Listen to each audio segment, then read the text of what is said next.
Bienvenidos, bienvenidas a la primera clase del curso de trekking y senderismo.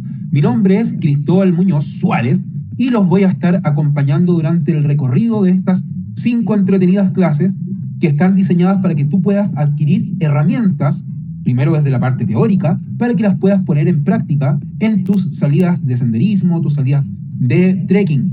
Como les comentaba, mi nombre es Cristóbal Muñoz. Soy guía fundador de la agrupación de trekking, donde desde el año 2013 realizamos actividades guiadas al aire libre acá en Santiago de Chile, y donde nosotros tenemos el privilegio de que más del 63% de nuestro territorio son montañas. Es dentro de ese contexto lleno de naturaleza, por donde tenemos desierto en el norte, glaciares en el sur, tenemos parte de la Patagonia. Es dentro de ese contexto es que esta agrupación nace con la finalidad de poder acompañar a las personas que se inician en esta actividad, pero al mismo tiempo en poder formarlas. Porque pasa algo muy a menudo, que todos cuando nos iniciamos tenemos altas expectativas de lo que queremos hacer en nuestras caminatas al aire libre, pero resulta que esa expectativa termina tocando con la realidad, porque como les comentaba, no contamos con las herramientas básicas necesarias para hacer esta actividad de manera segura. Entonces, el objetivo de este curso que comienza el día de hoy, es que tú aprendas a planificar todas tus actividades al aire libre para hacerlas más seguras, para que puedas disfrutar mejor y obviamente siempre de la mano del cuidado del medio ambiente, el cuidado de los entornos naturales que vamos a visitar. Da lo mismo si es una selva, si es un desierto, si es una montaña, si es en la Patagonia, donde tú quieras realizar la actividad. Por eso este curso está orientado para cualquier tipo de senderista, ya sea que se está iniciando, que tiene ya un poco más de experiencia. Muchas personas se inscriben a este curso siendo guías o tour operadores para seguir aprendiendo algunos detalles, así que todos sean bienvenidos y bienvenidas. Y lo importante, si vas a tener alguna pregunta durante el desarrollo de todas estas 5 clases, las puedes hacer al mismo correo al cual te llegaron los enlaces de acceso. Me responden y me dicen: Cristóbal, tengo una siguiente pregunta con respecto a la clase número bla, bla, bla, y yo a la brevedad te estaré respondiendo. Todo este material queda disponible de por vida, lo puedes ver cuantas veces quieras, ¿ya? Lo que sí es muy importante y que debo señalar es que está prohibida su reproducción, su comercialización y su almacenamiento, ¿ya? Así que puedes ingresar al link, verlo cuantas veces quieras, pero no se puede cobrar por verlo, ni intercambiarlo, ni nada de eso, ¿ok? Este taller nace de unas sesiones que hacíamos presenciales acá en el Parque Metropolitano de Santiago, hace ya más de 7 años, donde nos juntábamos a conversar sobre la importancia de la planificación y qué elementos debíamos planificar a la hora de organizar nuestras salidas. Y es ese curso presencial el que ahora estamos entregando ya desde el año 2020 de manera virtual, de manera online. Así que llevamos varios años, más de 5.000 personas ya han tomado el curso y esperamos que tú seas uno de los tantos agradecidos de poder haber compartido esta experiencia de este curso, ¿ya? El temario. La clase del día de hoy vamos a estar revisando vestimenta, calzado, qué llevar en la mochila para salidas por el día y cómo planificar tus salidas tus salidas por el día.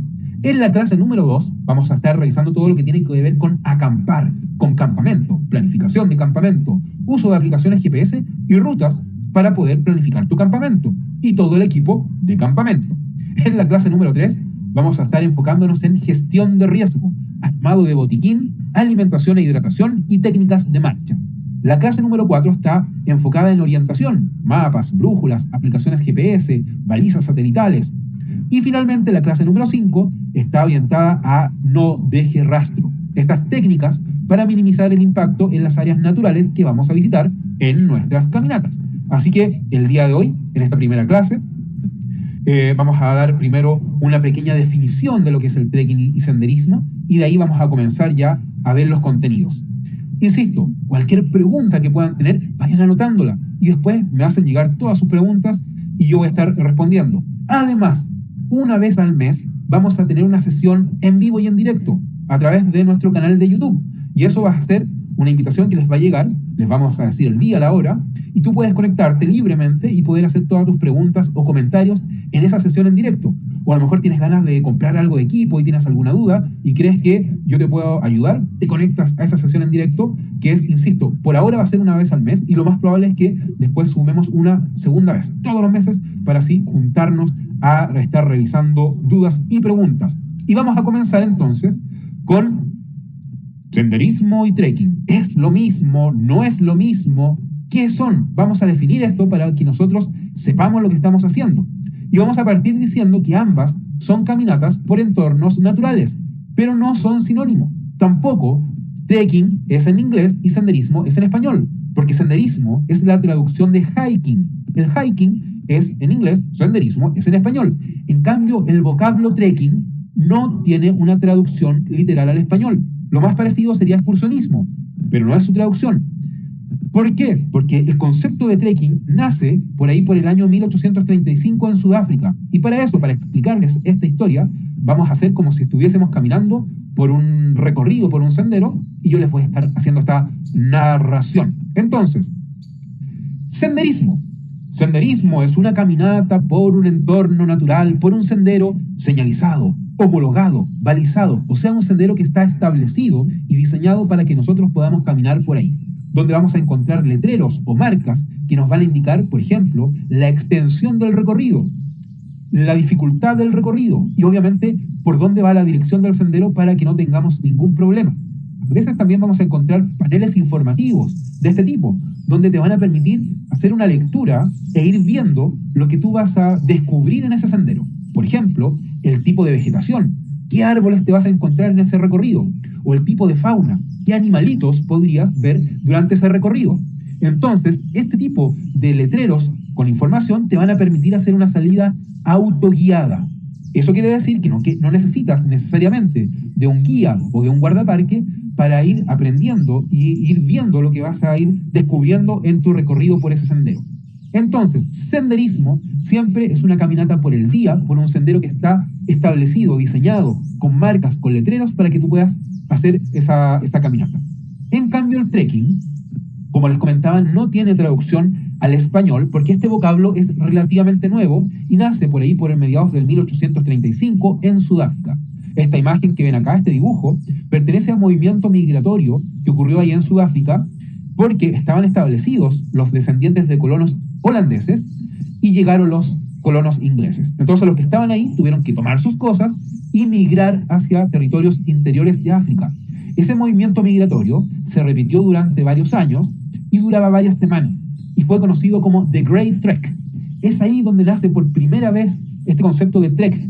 Es más, si ustedes buscan trek o trekking por ahí en algún diccionario, pueden encontrar que es un sinónimo de movimiento migratorio, producto de este hecho histórico que ocurrió ahí en Sudáfrica. Entonces, primero que todo, trekking no es lo mismo que senderismo. Trekking no es la palabra en inglés que senderismo vendría a ser en español. Este movimiento migratorio y estas caminatas que se hacían para llegar hasta otros sitios de Sudáfrica, este concepto es el que se apropian los montañistas por ahí por la década del 60 o del 70 para hablar de estas caminatas donde en la noche iban a armar un campamento. Entonces iban con sus mochilas cargadas, se acercaba la noche, armaban su campamento, pernoctaban, comían, al otro día tomaban desayuno, desarmaban el campamento y seguían su caminata. Ese concepto los montañistas llamaron trekking, y ahí recién empezamos a hablar de trekking. Insisto, lo más parecido al español sería excursionismo, pero hay algunas pequeñas diferencias. También debo decir y señalar que dependiendo del país en el cual tú estés, esto se podría hablar más de uno u otro concepto. Por ejemplo, acá en Chile hablamos mucho del concepto de trekking, no se habla tanto de senderismo. En cambio, en otros países de Latinoamérica, el concepto que más se utiliza es senderismo. Y es verdad que aquí también lo ocupamos casi como si fuesen sinónimos, aunque no lo son. Pero más que irnos en el detalle de que si yo hago senderismo, yo hago trekking, yo hago hiking, yo hago esto, lo otro, lo importante es entender que toda caminata por un entorno natural lo que va a generar son experiencias personales, experiencias que son difíciles de que yo te pueda decir, mira, con lo que tú vas a vivir haciendo senderismo es una conexión con esto y con lo otro. No, porque cada uno vive el trekking y el senderismo de manera distinta. Lo que sí tenemos que señalar es que ambas son actividades no competitivas. No hay carreras de trekking, no hay carreras de senderismo. Si hay carreras de trail running, los runners, claro, esas son personas que corren en las montañas. Obviamente ellos ocupan un entrenamiento distinto, una planificación diferente, alimentación diferente, calzado distinto, se visten de manera diferente. Entonces los trail runners, vamos a decir que son nuestros primos más lejanos. Nosotros somos más cercanos con la filosofía y la manera de planificar y de equiparse del montañista, del montañés, ¿ya? Pero insisto, independiente de lo que tú hagas, correr, caminar, trepar, escalar, vamos a vivir experiencias. Y esas experiencias tienen que ver también con el rescate del patrimonio natural y el patrimonio cultural de los lugares que vamos a visitar. Porque claro, en cada una de las salidas vamos a ir aprendiendo. Vamos a aprender, por ejemplo, que el árbol que encontré en el sendero pertenece a un tipo de vegetación que está arraigada en este tipo de clima y que a lo mejor le servía a los habitantes antiguos para hacer X cosas.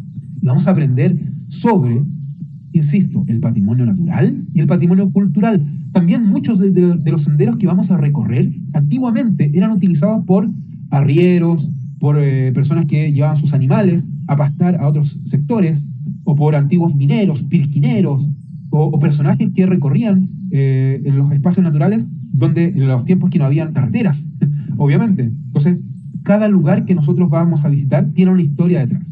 Y la invitación es que cada vez que vayan a hacer un recorrido de trekking o de senderismo, hagan una búsqueda en Google y van a encontrar parte de la historia de ese sendero. La mayoría de los senderos tienen una historia detrás. O a lo mejor tú al ingresar a un parque o a un área silvestre protegida, vas a encontrar un panel informativo. Dedícale unos minutos de tu tiempo para leerlo, porque ese aprendizaje es parte de esta experiencia que vamos a tener en la caminata. Que finalmente como objetivo cada uno tiene algo distinto por hacer. Por ejemplo, a mí me gusta ir a hacer observación de aves, entonces yo voy a la naturaleza con mis binoculares a ver animalitos, a ver aves, o a lo mejor a mí me gusta ir a sociabilizar y busco grupos de trekking o grupos de senderismo para conocer gente. O a lo mejor yo quiero perder peso y me meto en estas actividades para tratar de estar en forma. O a lo mejor me gusta ir a estar en la naturaleza. O a lo mejor un médico me dijo que yo hiciera senderismo porque me iba a ayudar a mi hipertensión. O a lo mejor yo tengo algún tipo de tema, no sé, depresión. Hoy día mucha gente vive bajo el yugo del estrés, de la ciudad, de nuestros trabajos. Y el trekking y senderismo es una excelente herramienta para dejar atrás todos esos problemas. Pero independiente de lo que tú quieras hacer, ¿cuál va a ser tu objetivo? ¿Perder peso? No sé, entrenar, descubrir una nueva ruta, llegar a la cumbre de una montaña. Independiente de cuál sea tu objetivo, el objetivo principal, primario, que no se nos debe olvidar, es que tenemos que volver sanos y salvos a nuestros hogares. Y esto que puede parecer o puede escucharse como algo de sentido común y que es lógico que yo quiero volver a mi casa sano y salvo, no es tan común cuando estoy en el sendero. Porque yo creo que la mayoría de los que realizamos senderismo o trekking nos hemos topado con gente que con tal de llegar a una cumbre se les hace de noche, o se les acaba el agua, o se ponen en riesgo porque hacen rutas que técnicamente son más difíciles de lo que para ellos están preparados. Entonces a veces se nos nubla el pensamiento y con tal de llegar a nuestra meta nos ponemos en riesgo de manera innecesaria.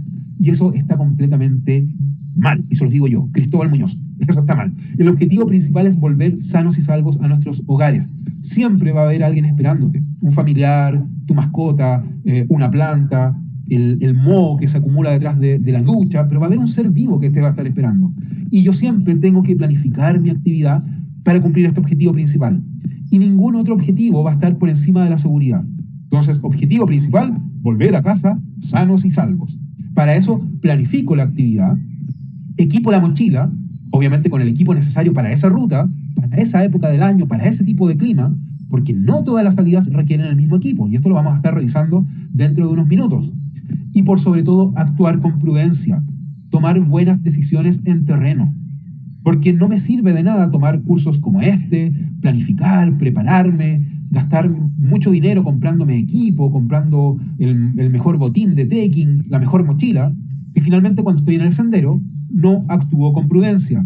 Y con tal de sacarme una selfie, me acerco demasiado a un barranco, o ando trepándome en las rocas, o ando acercándome a animales. Entonces, muy importante, planificación, el equipo y actuar con prudencia para cumplir este objetivo principal, que es volver sanos y salvos a nuestros hogares.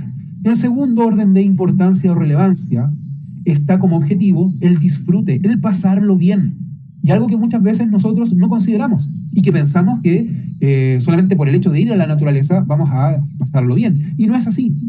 Siempre vemos gente en los senderos con cara de que no lo está pasando bien, ya sea porque a lo mejor fueron a una ruta que era muy difícil, a lo mejor para su preparación, y lo van pasando mal. O a lo mejor fueron con un grupo y el grupo es muy rápido y ellos son muy lentos y lo van pasando mal.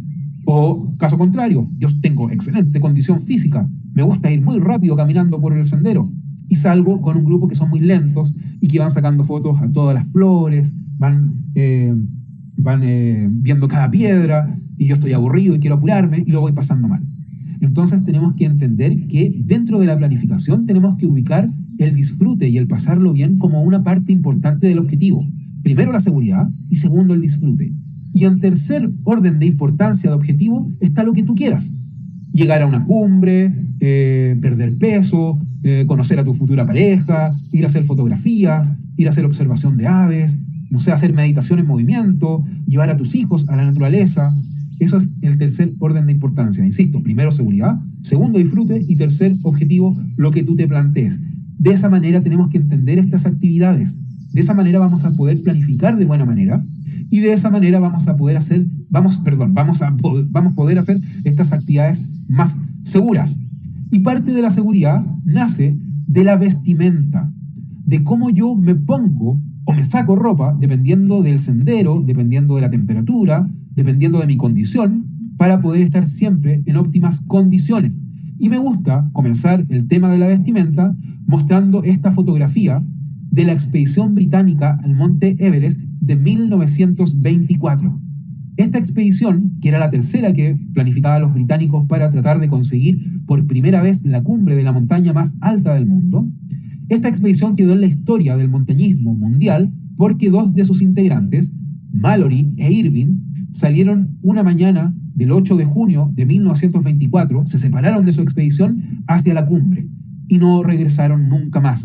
Entonces, una de las grandes incógnitas que tiene el montañismo mundial es si quizás Mallory e Irving fueron las primeras personas que lograron llegar a la cumbre del Everest y fallecieron lamentablemente en la bajada, o si nunca llegaron arriba. Cuando habían pasado 75 años, se armó una expedición para encontrar pistas de lo que había pasado.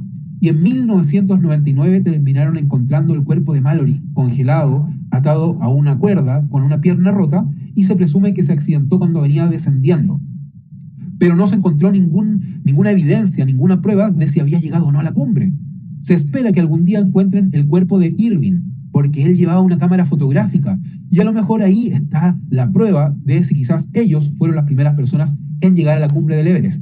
Así que les dejo esta imagen, hay documentales, hay libros, hay harta historia detrás de esta expedición, muy muy interesante, pero yo muestro la fotografía para enseñarles cómo se vestían estos montañeses hace 100 años atrás para intentar llegar a la cumbre del Everest. Obviamente la fotografía no es de los campamentos de altura. Esta fotografía debe ser del campamento base, pero igual el campamento base del monte Everest está por sobre los 5.000 metros de altitud. Pero en ese tiempo, los montañistas se vestían con fibras naturales que tenían a la mano, con cueros, lanas, no existía el polipropileno, el astano, hollow fiber, Gore-Tex y mucha tecnología que sí nosotros tenemos hoy en día. Entonces, es súper plausible, muy normal, muy común hacerse la pregunta, bueno, si estas personas iban a los Himalayas a subir el Everest con esta ropa, ¿por qué yo que voy a ir al parque que queda cerca de mi ciudad voy a tener que gastar tanto dinero en comprarme ropas con marcas? ¿Es solamente un tema de marketing? ¿Es solamente un tema que las marcas quieren sacar mi dinero? Y no, la verdad es que nosotros tenemos que comprar ropa técnica. Estas personas que vemos en la fotografía, si hubiesen contado con la tecnología textil que tenemos nosotros hoy en día, lo más probable es que hubiesen hecho proezas mucho más importantes de las que sí hicieron. Así como también a veces nos encontramos con amigos, con gente conocida, que nos dice, bueno, mi padre o mi abuelo subía montañas, no sé, en los 60, 70, con jeans, con zapatos de trabajo, con una camiseta, con una camisa estilo leñador de franela, y subían y bajaban así nomás. Bueno, sí, es verdad, antes se hacía de esa manera, antes se subía con lo que uno tenía a la mano. Pero insisto, hoy en día tenemos tecnología que nos ayuda. ¿A qué nos ayuda? nos ayuda a no ponernos en riesgo, recordando el objetivo principal, volver a casa sanos y salvos. Y una parte fundamental es mantener nuestro cuerpo a buena temperatura. Porque ¿cuál es la función de la ropa? Yo les pregunto. Muy buena respuesta. No, hay varias funciones. Por ejemplo, si yo me extravío y hacen una búsqueda, lo importante es tener ropas con colores flúor, con colores llamativos, que me resalten de la naturaleza. Obviamente yo no quiero ir con ropas para camuflarme, no quiero ir con ropas como del tipo militar, que yo voy a estar mimetizado con el medio ambiente. No, yo quiero, si voy a la nieve, voy a ir con una camiseta roja. Si voy a una selva, voy a ir con algo también rojo, verde, amarillo, fluorescente, para que así me encuentre más rápido. Entonces, esa sería una función secundaria, así como también proteger nuestro cuerpo del sol, de los rayos del sol. Por eso normalmente decimos y señalamos que es mejor andar siempre con el pantalón largo y con la camiseta manga larga que con el short corto o con la camiseta manga corta, porque vas a llevar partes de tu cuerpo descubiertas que van a estar siendo afectadas por los rayos del sol, o por ejemplo vamos a caminar por un sendero el cual tiene ramas secas o espinas que nos pueden ir arañando nuestras piernas, y a veces terminamos con las piernas llenas de rasguños. Eso lo evitamos usando el pantalón largo y la camiseta manga larga. Entonces, la ropa también va a cumplir una función de protección de nuestro cuerpo, de los rayos del sol y de estos posibles rasguños. También la ropa debe permitir un libre desplazamiento, un movimiento natural. Porque imagínense que yo voy caminando y necesito treparme a una roca. Y si la ropa me queda muy ajustada, a lo mejor voy a tratar de levantar una pierna y no voy a poder. Entonces, la ropa de trekking y senderismo debe permitir esa libertad de movimiento. Es por eso que normalmente tenemos costuras elasticadas y los diseños son holgados, o si son ajustados, son elasticados para este movimiento libre. Pero esas son como funciones secundarias, podríamos decir. La función principal de la ropa es ayudar a la regulación térmica de tu cuerpo, o termorregulación. ¿Qué es esto de la termorregulación? Bueno, debemos partir señalando que nosotros, como mamíferos, funcionamos dentro de un rango térmico. O sea, todos nuestros órganos y nuestros sistemas van a funcionar bien cuando yo voy a estar entre una temperatura de los 36 grados a 37 grados y medio, aproximadamente. Ese rango térmico varía dependiendo de cada persona, dependiendo de la edad, dependiendo de cuánta grasa corporal tenga, dependiendo si es hombre o mujer, pero podemos señalar que entre 36 grados Celsius y 37 grados y medio, ese es este rango térmico donde todos nuestros órganos van a funcionar bien. Y si mi temperatura central aumenta, yo puedo tener hipertermia, y eso me puede llevar a un colapso y puedo morir. Y si mi temperatura central disminuye, puedo tener hipotermia y también me puede provocar la muerte. Y yo creo que nadie acá se quiere morir, ¿no es cierto? Entonces tenemos que ayudar a nuestro organismo a que tenga este rango térmico. Nuestro organismo tiene mecanismos de autorregulación, o térmica, o termorregulación, que es que en el cerebro está el hipotálamo, y que el hipotálamo se encarga de hacer algunos cambios hormonales o mandar señales para que nuestra temperatura esté dentro de ese rango. Por ejemplo, si tú estás en un lugar muy frío, automáticamente vas a empezar a tiritar, a temblar de frío. Y eso es un movimiento reflejo. Son los músculos que se están contrayendo rápidamente para que esa energía mecánica de ese músculo se transforme en energía térmica, y de esa manera tu temperatura no decaiga tan rápido. O caso contrario, cuando estás en un lugar muy caluroso o estás haciendo una actividad física de alta intensidad que aumenta tu temperatura central, el hipotálamo lo detecta, empieza a hacer cambios hormonales para que empieces a sudar, a transpirar. Y aquí viene algo muy importante, una de las primeras cosas relevantes de este curso, que no todos tienen claro. El cuerpo humano va a perder temperatura cuando el sudor se evapora, no solamente por el hecho de sudar. Si yo no logro que mi sudor se esté evaporando, no voy a perder temperatura, no voy a regular mi temperatura, voy a seguir sudando y sudando, porque mi hipotálamo está detectando que mi temperatura sigue subiendo, voy a perder tantos fluidos que me podría deshidratar más rápido y voy a entrar en un colapso térmico.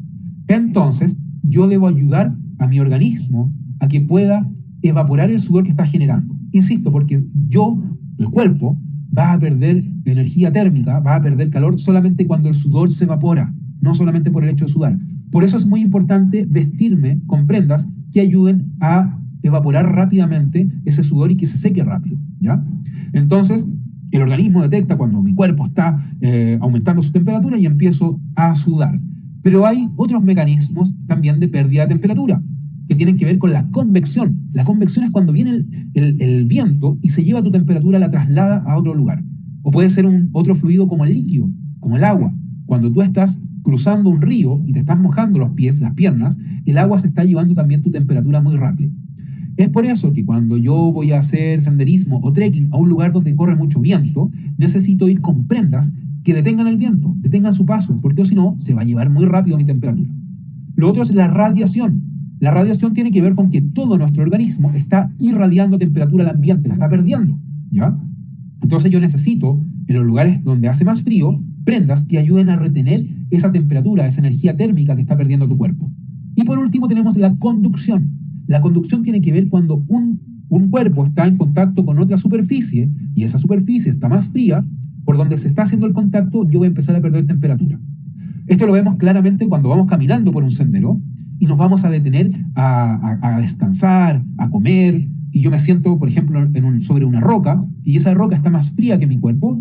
Yo por donde estoy en contacto con esa roca voy a empezar a transferirle temperatura y voy a empezar a perder temperatura más rápido. O caso muy, muy normal también es cuando vamos a acampar. Cuando en la noche estamos durmiendo dentro de nuestro sleeping, nuestra bolsa de dormir, si no le ponemos una colchoneta aislante abajo, o esa colchoneta aislante no es muy buena y hacen bajas temperaturas, tú vas a estar casi en contacto con el suelo y durante toda la noche vas a estar perdiendo temperatura. Y eso hace que de repente la gente diga, hoy mi saco de dormir, mi sleeping es malo porque pasé frío en la noche. Y uno ve el rango térmico de esa bolsa de dormir y dice, rango térmico menos 15 grados. Y uno dice, pero si anoche no hizo tanto frío. Y ahí uno pregunta, ¿qué colchoneta aislante pusiste abajo de tu bolsa, de tu saco de dormir? Y te dice, no, esa de goma eva con una parte de aluminio por un lado. Claro, esas son las más económicas que ya vamos a estar revisando en la clase número 2.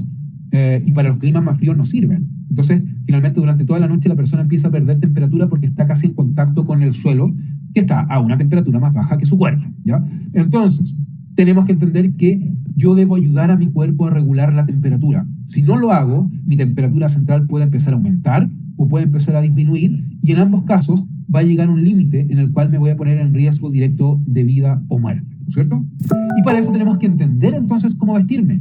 Porque claro, sería muy sencillo que yo te dijera, mira, la mejor camiseta para hacer senderismo es la marca, el modelo y el mejor pantalones. No, obviamente cada uno es un ser individual, valga la redundancia, que siente la temperatura de manera diferente, que a lo mejor practica esta actividad en un lugar con un clima distinto, a lo mejor tú haces senderismo en un lugar muy húmedo, a lo mejor otra persona lo hace en un lugar donde las temperaturas son más bajas o las temperaturas son más altas.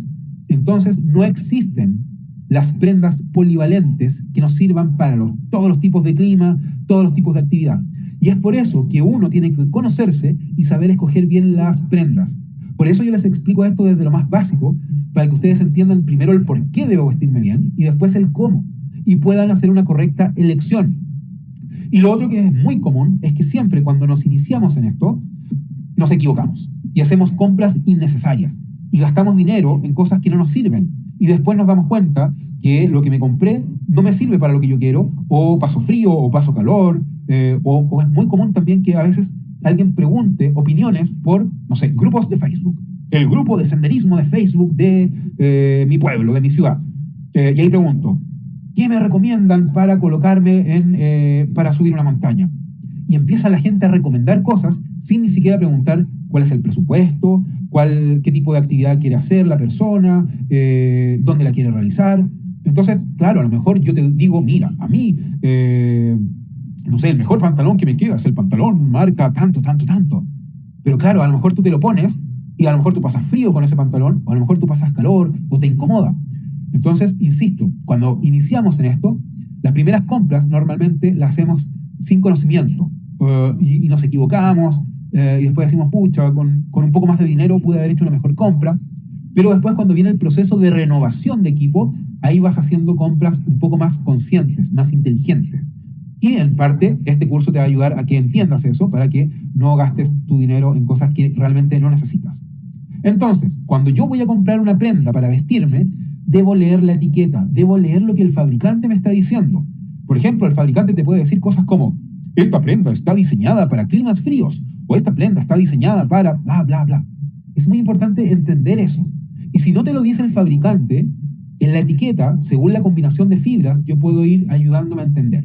Porque claro, vamos a tener fibras naturales, fibras artificiales. Dentro de las naturales tenemos las que son de origen animal, como el pelo de angora, la lana, la pluma. Otras naturales de origen vegetal, como el lino, el yute, el cáñamo, el bambú.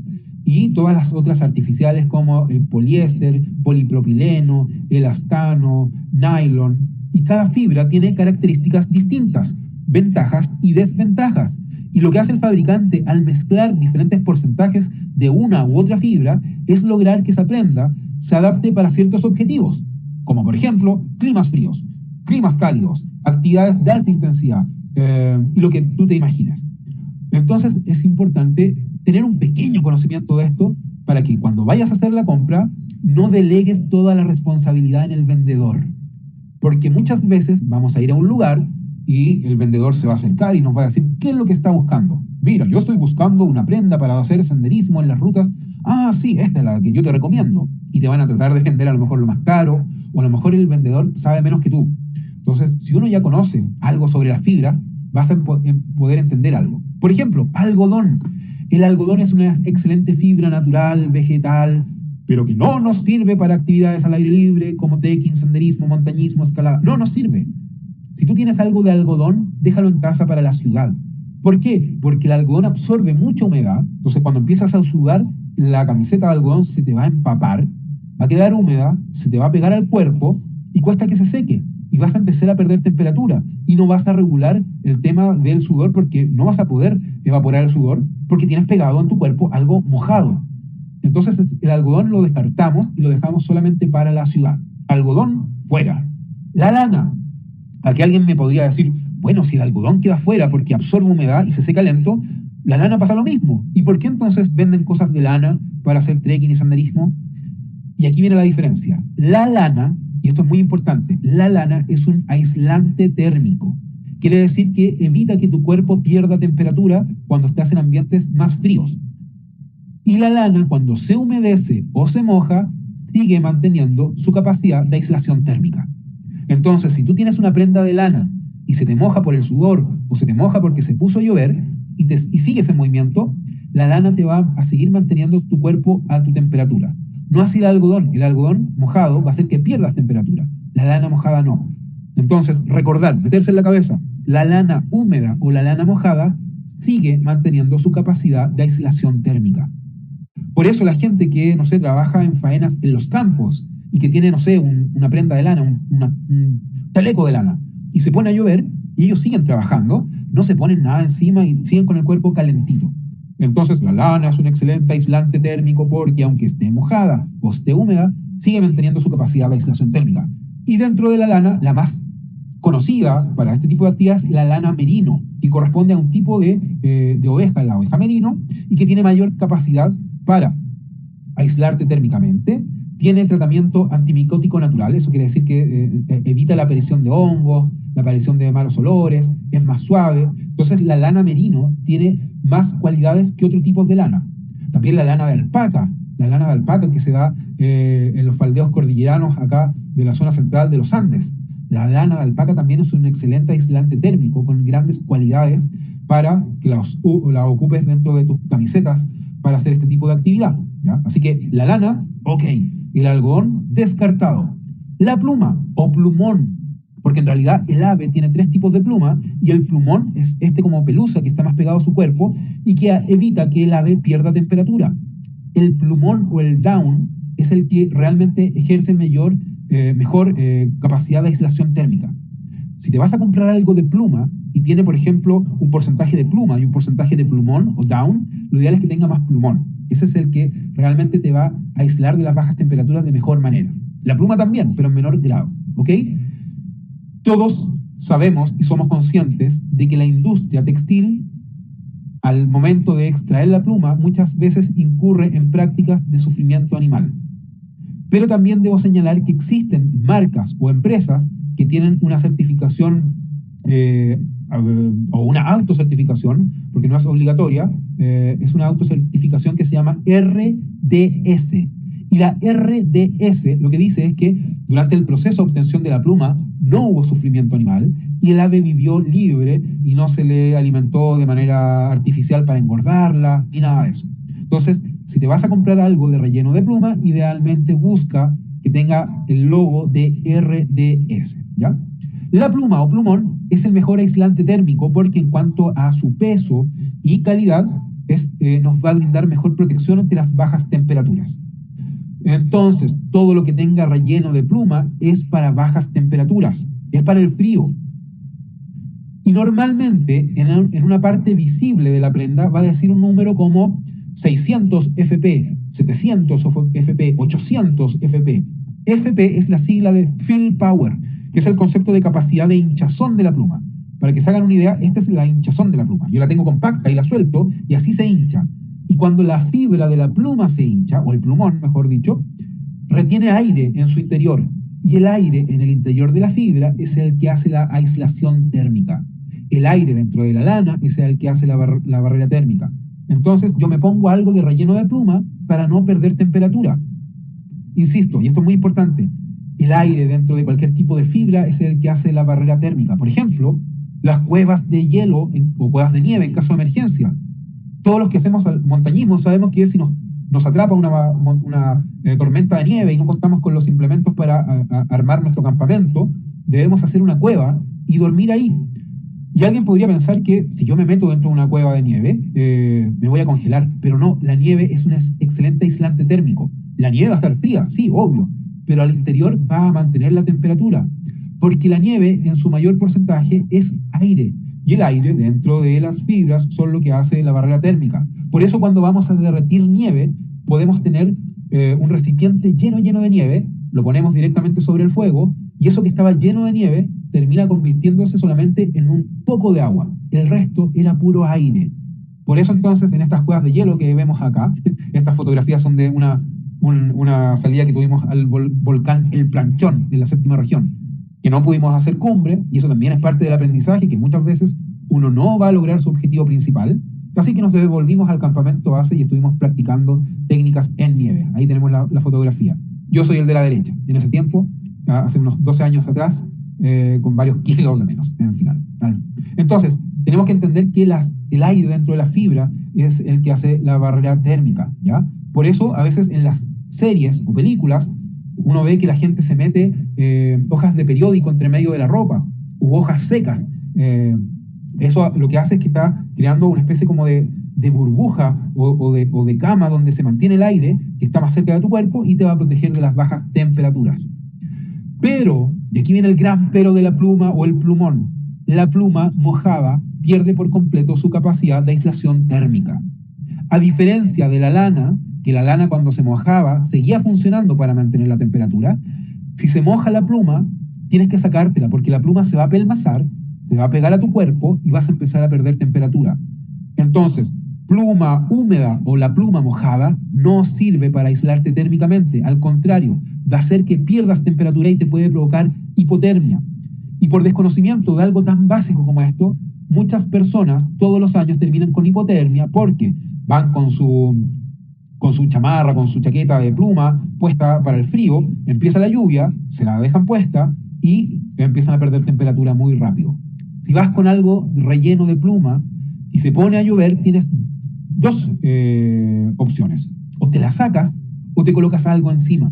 Porque aparte la pluma no se seca más hasta que llegas a tu casa y la seques bajo el calor de tu casa. La pluma durante la caminata o en el campamento no se va a secar.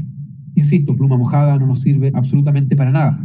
Aunque existan prendas que dice que tienen tratamiento hidrófugo, normalmente lo que ayuda a eso es a que no se humedezca la pluma.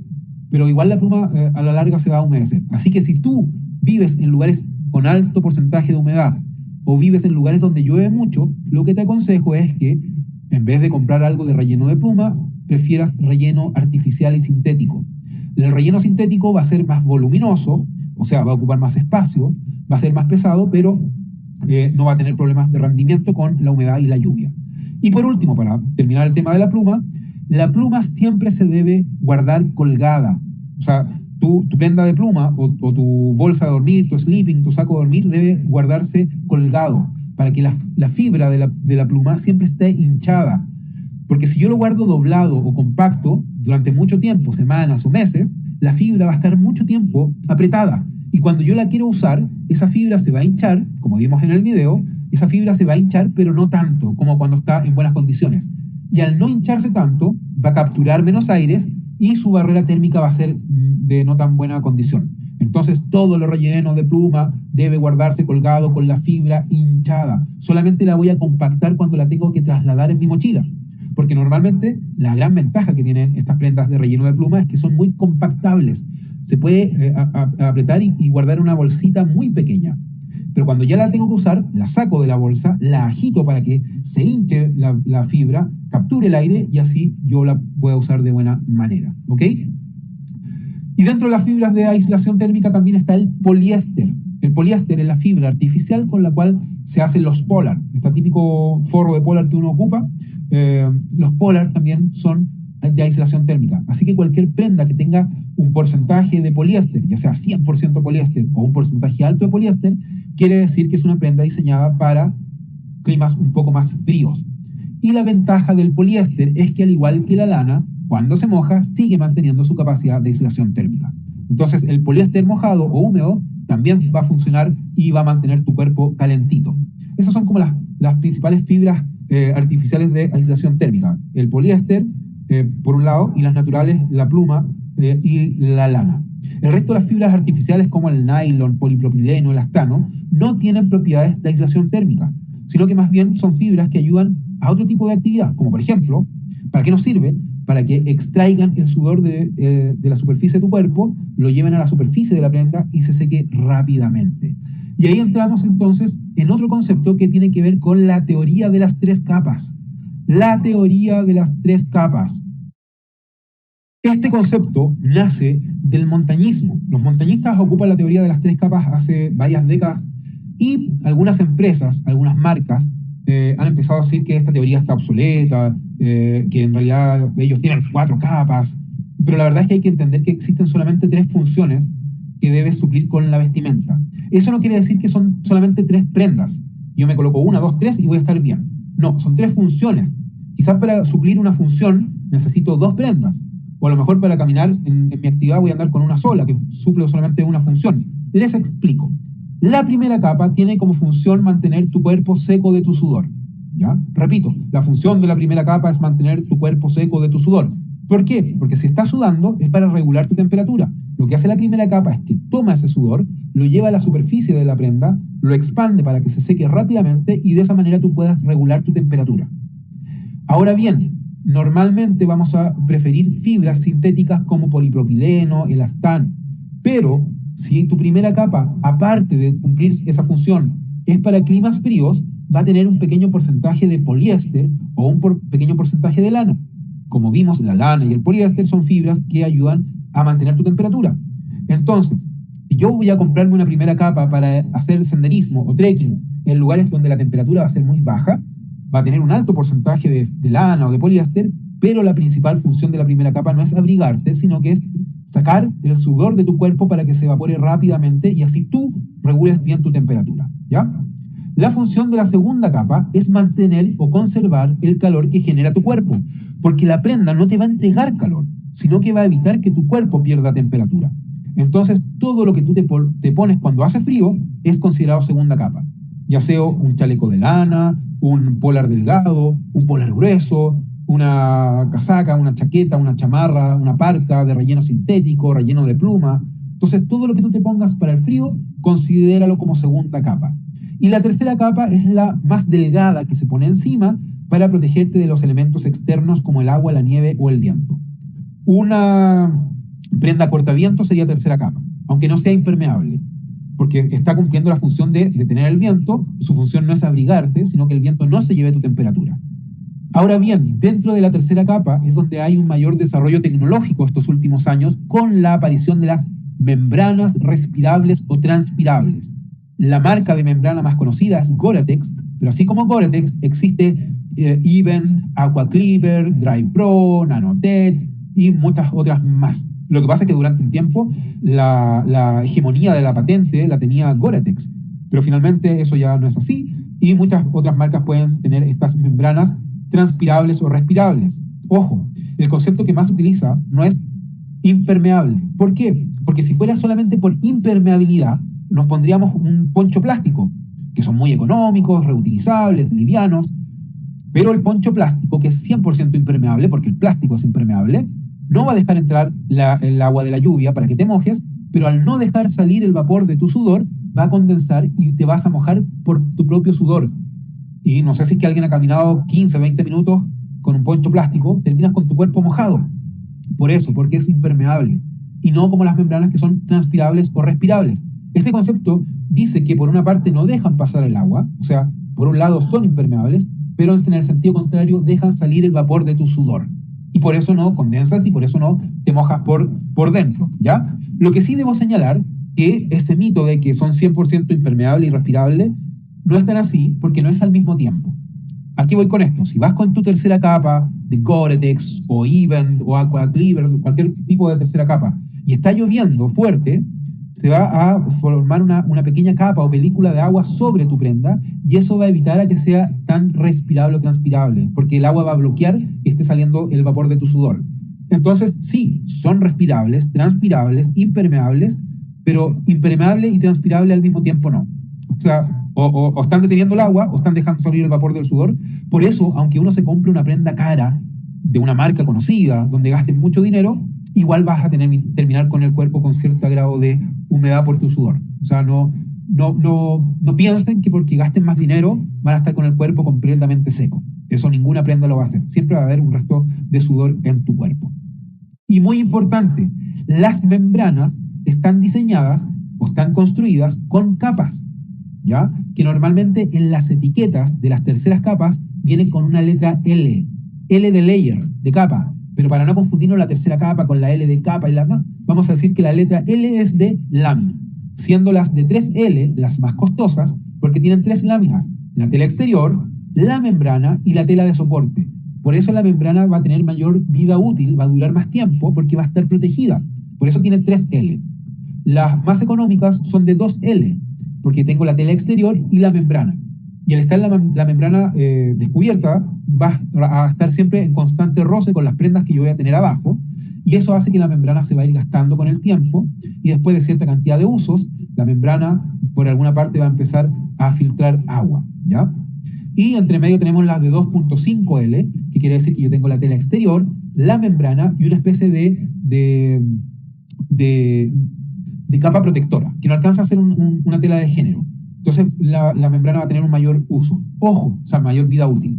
Ojo, que tenga 3L, que son las de mejor calidad, no implica que vaya a resistir mejor el agua, sino que su vida útil va a ser mejor. Porque cuánta agua es capaz de resistir tiene que ver con la fotografía que vemos acá a la izquierda, que es cómo se testean las telas con las membranas. El cuadrado blanco que hay abajo del tubo es la tela con la membrana, y la estiran, ponen un tubo y empiezan a echarle agua al tubo, y una vez que la tela se empapa y empieza a caer gotas, cuando cae la tercera gota, cortan el testeo y ven cuánta agua le habían echado al tubo. Y dicen, bueno, esta membrana está diseñada para soportar una columna de agua de 5.000 milímetros, de 10.000 milímetros, 15.000 milímetros. Normalmente llegan las mediciones hasta 20.000 milímetros. Hay algunas que por ahí marcan 25.000, pero yo dudo de eso. Normalmente las marcas más serias llegan a sus testeos solamente hasta 20.000 milímetros de columna de agua. ¿Qué significa eso en la práctica? Que si tu tercera capa es de, no sé, solamente 3.000 milímetros, si estás caminando bajo la lluvia, después de quizás 2 horas, ya se te va a empezar a pasar. Y eso no quiere decir que se echó a perder la membrana, sino que llegó a su tope, se filtró el agua, pero cuando se seque se va a recuperar. Entonces vas a tener cierto rango de impermeabilidad menor. Ahora, si es de 5.000, 10.000, quiere decir que vas a poder caminar varias horas bajo la lluvia. Si tú haces trekking o senderismo en lugares con mucha lluvia, claro, lo ideal es preferir algo de 20.000 milímetros. Pero también debo señalar que no todos necesitamos lo mejor. Por ejemplo, yo donde vivo, en Santiago de Chile, tenemos clima mediterráneo. Eso quiere decir que tenemos 4 estaciones bien marcadas: invierno, verano, primavera, otoño. Solamente llueve en invierno y llueve poco, lamentablemente. Entonces, cuando llueve, yo no salgo a hacer trekking, me quedo en mi casa, comiendo. Siempre como, todo el día como. De hecho, ahora estoy comiendo. Siempre estoy comiendo. Entonces yo me quedo en mi casa porque ¿para qué ir a mojarme? Los senderos se ponen resbalosos, voy a erosionar más los senderos. Muchos de los parques en Santiago cuando llueve cierran de manera preventiva. Pero si tú vives en un lugar donde llueve todos los días, o en un día puede llover, salir el sol, correr viento y todo en un día, obviamente no te voy a decir, no, tú no salgas a hacer trekking ni senderismo bajo la lluvia, porque si no, no saldrías nunca. Es por eso que personas como yo, que no salimos a caminar bajo la lluvia, con una tercera capa de 3.000 a 5.000 milímetros, ando bien.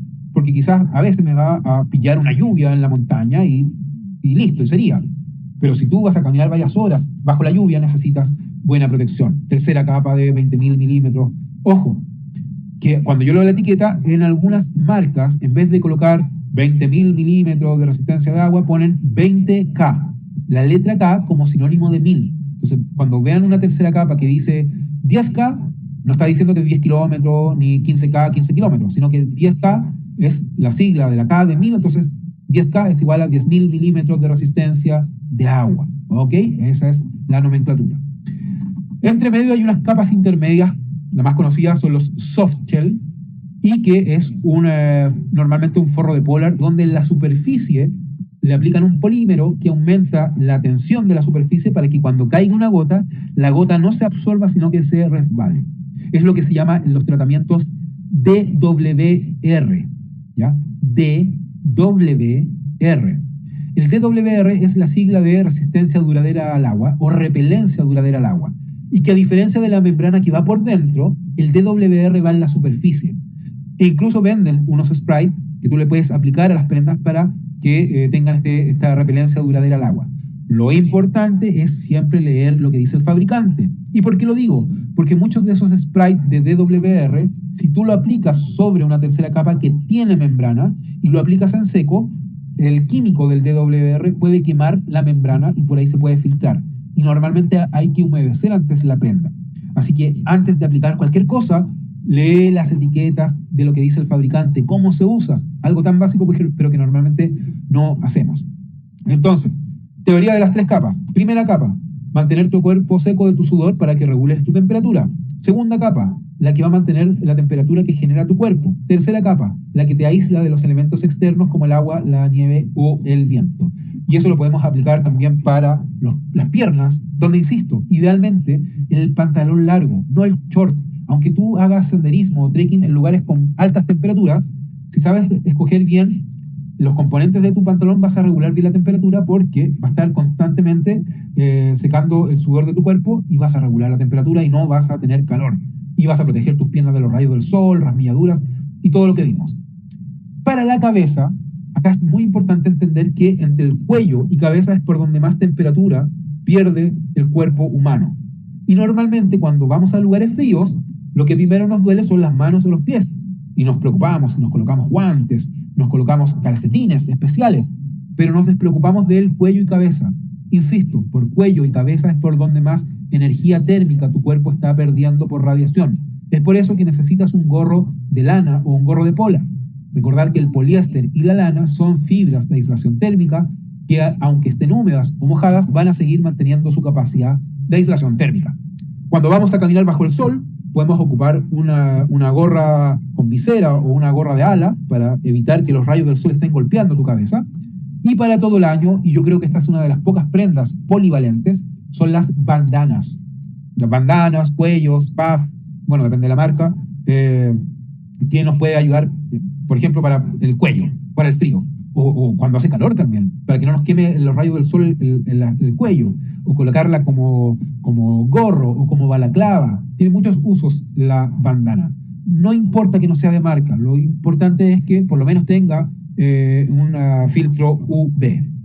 Para las manos, guantes. Aquí también podemos aplicar la teoría de las 3 capas, donde la primera capa del guante sería el liner, esos guantes delgaditos que se colocan abajo del otro guante más grueso. Y para aislarnos, por ejemplo, de la nieve, un guante que tenga membrana como Gore-Tex o esta que ya les hablaba. Un detalle importante, si tú eres de las personas que sufre con el frío en los dedos y le duelen las manos con las temperaturas bajas, lo mejor es el mitón. Te protege más de las bajas temperaturas que el guante. El mitón, que es este como enterito, que solamente va el dedo gordo va descubierto, o sea, no descubierto, va separado. El mitón lo que hace es que crea como una especie de burbuja de aire tibio Y aparte vas a tener contacto dedo con dedo para que ahí haya transferencia de temperatura y tú mantengas la temperatura de tus dedos. En cambio el guante aísla, separa los dedos y por eso el guante es más frío. Para los pies no existe una tercera capa. La tercera capa de los pies vendría a ser el calzado, pero no existe un calcetín impermeable. No, eso no ocurre. Lo que sí podríamos encontrar primeras capas, los liners de calcetín, que son delgaditos y van abajo de otro más grueso, ¿ya? Dependiendo del tipo de ruta, dependiendo de tu calzado, dependiendo de las temperaturas, a veces es muy aconsejable usar un doble calcetín. Entonces abajo uno más delgado y arriba uno más grueso. Calcetín de trekking, porque no tiene costuras o sus costuras son planas para evitar la aparición de ampollas. Son preformados. Y si tú vas a un lugar más frío, que sea un calcetín más grueso, con mayor porcentaje de lana o con mayor porcentaje de poliéster. Y si son para climas más cálidos, con más calor, un calcetín más delgado, preferentemente de fibras sintéticas como elastano, polipropileno y nylon, ¿ya? Entonces, el calcetín va a depender también de dónde vas a hacer tu actividad. Y como detalle, si vas a un lugar donde vas a cruzar un río, que siempre uno lo debe hacer con un calzado, no con el mismo calzado de trekking, sino que llevar un calzado especial para hacer un cruce de río, por si te mojan los pies, siempre andar con un par de calcetines extra. O si vas a hacer una caminata en nieve, por muy bueno que sea tu calzado, siempre llevar un par de calcetines extra para cambiártelo, porque caminar con los pies húmedos o mojados versus caminar con los pies secos hace mucho la diferencia, ¿ya? Desde pérdida de temperatura, desde algunos otros problemas. Entonces lo importante es entender cómo yo debo vestirme, dependiendo de dónde voy a ir, y nunca terminar de esta manera, sobreabrigado, porque si voy sobreabrigado, voy a empezar a perder muchos fluidos por el sudor, no voy a regular la temperatura y lo voy a pasar mal. Normalmente uno comienza caminando más abrigado, a los pocos minutos tu cuerpo empieza a aumentar su temperatura, empiezas a sacarte prendas, entonces siempre tiene que ir vestido con prendas que te permitan ir sacando y poniendo dependiendo del desarrollo de la actividad. Y entender, insisto, que la teoría de las tres capas no es solamente que con 3 prendas voy a estar bien, sino que debo suplir 3 funciones. Quizás voy a andar con 2 camisetas, quizás hace mucho frío, voy a andar con un polar y con una prenda de relleno de pluma, entonces voy a andar con 2 segundas capas puestas, y a lo mejor empezó a correr viento y me pongo una tercera encima, o a lo mejor no hace frío, pero corre mucho viento, entonces voy a partir con una primera capa y encima una tercera, pero no con segunda, porque no hace frío. Entonces tú vas viendo cómo te vas colocando esto y cómo las vas combinando para tener una buena respuesta de tu organismo para mantener tu temperatura dentro de ese rango térmico y no ponerte en riesgo, ¿ya? Entonces, muy importante aprender a vestirnos y también la elección de la ropa interior. Ropa interior idealmente deportiva, sin costuras que puedan provocar algún tipo de problema y con tratamiento antibacterial, antimicótico para evitar la aparición de malos olores, hongos, etc. Y con eso ahora vamos a pasar al calzado. Imagínense, llevamos más de 1 hora y recién terminamos de ver la parte de vestimenta. Ahora nos queda la parte de el calzado de trekking, de senderismo, calzado deportivo para este tipo de actividades al aire libre. Y podemos encontrar varios tipos de zapatos, más o menos para diferentes tipos de actividades similares en la naturaleza. Trail running, senderismo, trekking, media montaña, alta montaña, botas plásticas. Primero, muy importante entender este concepto de alta montaña.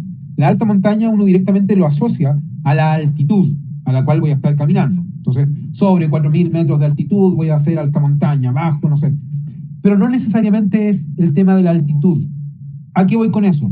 Que hay montañas que no son tan altas, ya podemos encontrar montañas de 2.000 metros de altitud, de 2.500 metros de altitud, pero que con condiciones invernales presentan condiciones de alta montaña. Entonces quiere decir que yo en una caminata, por ejemplo en invierno, en una montaña que sea baja, puedo encontrar presencia de bajas temperaturas, nieve, viento, condiciones propias de la alta montaña, pero no en alta montaña. Entonces, no porque yo haga una caminata por una montaña, entre comillas, baja, voy a no necesitar un calzado de alta montaña.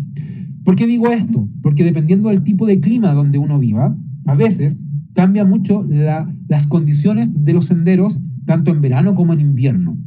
Y a lo mejor ese sendero en verano lo puedo hacer con una vestimenta ligera, con una zapatilla, un tenis ligero de senderismo, pero ese mismo sendero en invierno requiere técnicas, requiere vestimenta, requiere calzado de alta montaña. ¿Ok? que no sea alta montaña, ¿ya? Así que ojo con ese tipo de detalles. Las zapatillas o zapatos o botines para este tipo de actividad, primero, tienen que ser capaces de generar buena adherencia en el suelo. Y por eso normalmente uno habla de la suela, la más conocida, marca de suela más conocida es Vibram, pero así como Vibram está Contra Grip, Continental, Firestone, ¿ya? Marcas de suela que utilizan estos calzados para generar adherencia en el piso, en el suelo. Pero ojo, no porque un zapato, no porque un botín, no porque una zapatilla sea de marca conocida, va a ser bueno o me va a servir a mí. Y lo digo porque muchas de las marcas fabrican modelos para Europa. En Europa, como están los Alpes, se hace otro tipo de actividad, que es el estilo alpino. El estilo alpino no solamente aplica a las caminatas o ascensiones en los Alpes, sino que dice de un tipo de montañismo ligero, rápido, donde yo normalmente voy a también hacer técnicas que necesito buena adherencia en roca. En los Alpes hay muchas vías ferratas, estas, por ejemplo, paredes de roca granítica donde están empotrados pasamanos o escaleras metálicas. Yo voy trepando con un arnés y con una línea de vida enganchado, pero claro, ese tipo de calzado necesitan buena adherencia en roca y normalmente ese tipo de suela es una suela más porosa para que agarre en roca, pero si yo la traigo a la realidad de América, hace que la suela se gaste muy rápido. Entonces a veces uno gasta mucho dinero en un botín de marca, pero ese modelo no me sirve y me va a durar poco. Entonces también es importante aprender a escoger el botín, leer los comentarios, que sea una suela ni muy rígida, pero tampoco blanda, ¿ya? Porque lo muy blando vas a ir sintiendo todas las piedras que vas caminando e incluso puede provocarte una lesión en la planta de tu pie. Y muy rígidas tampoco. Las zapatillas o las botas rígidas son las de alta montaña y que implica caminar distinto. Para hacer trekking y senderismo se suele decir que las zapatillas, las suelas de las zapatillas o botines debe ser semi-rígido. Ni muy ni tan. Debe también uno escogerlas para que siempre quede un espacio en la punta, entre la punta del dedo y la punta del botín. Porque cuando yo voy bajando una pendiente, descendiendo, la suela se va a adherir en el suelo y al interior del pie se va a desplazar y vas a ir chocando la punta de tus dedos con la punta del botín y eso termina en las uñas moradas. Algo clásico de cuando uno elige mal el botín. Siempre uno debería elegirlo a lo menos un número más grande de lo que uno calza para que tenga ese espacio adelante. Y si tú ya te equivocaste y ya te compraste un calzado justo y siempre terminas con moretones y machucones en tus uñas, lo que puedes hacer es comprarte una plantilla de silicona y ocuparla para que no se genere ese desplazamiento.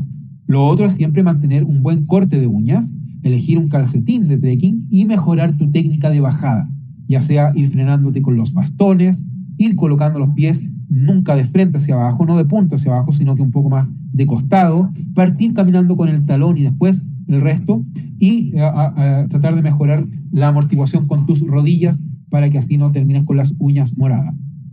Lo otro, siempre escoger idealmente un botín que sea subido, con caña, que te proteja el tobillo.